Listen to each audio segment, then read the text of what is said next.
Arthur est un homme charmant, qui porte bien ses 39 printemps. Quand on le croise, il sourit, mais personne ne soupçonne la réalité de sa vie.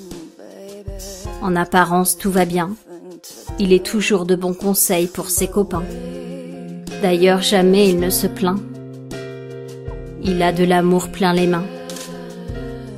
Si on a besoin de lui, aussitôt il s'oublie et court rendre service parce que c'est un bon fils. Personne ne peut imaginer pour lui le supplice de voir les autres si heureux quand lui glisse doucement dans une solitude qui s'agrandit. Bien sûr qu'il a des amis, il est entouré comme on dit, mais qui est là la nuit quand il pleure seul dans son lit? Qui se soucie de lui quand son mal-être grandit?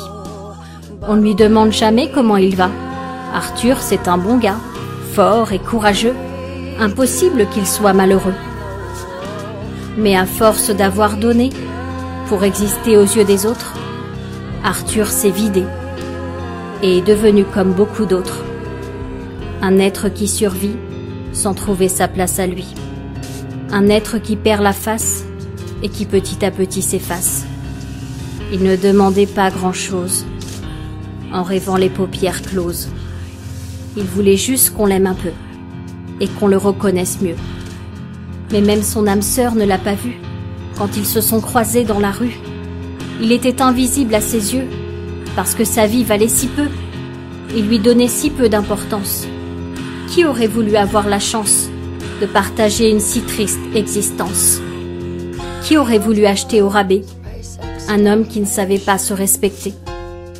Un homme qui n'avait jamais appris à s'aimer parce qu'on ne l'avait pas suffisamment encouragé.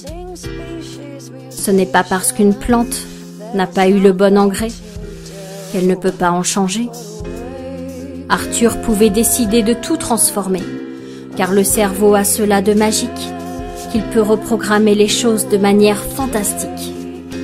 Cette période de solitude l'avait fait grandir. Il avait appris à arrêter de se mentir.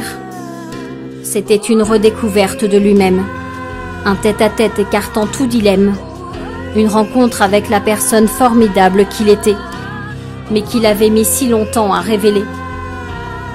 Vous aussi, vous pouvez tout transformer et commencer à exister pour vous. Quand vous découvrirez quel compagnon merveilleux vous êtes pour vous-même, vous ne vous sentirez plus jamais seul. Vous ne vous sentirez plus jamais seul. Vous ne vous sentirez plus jamais seul.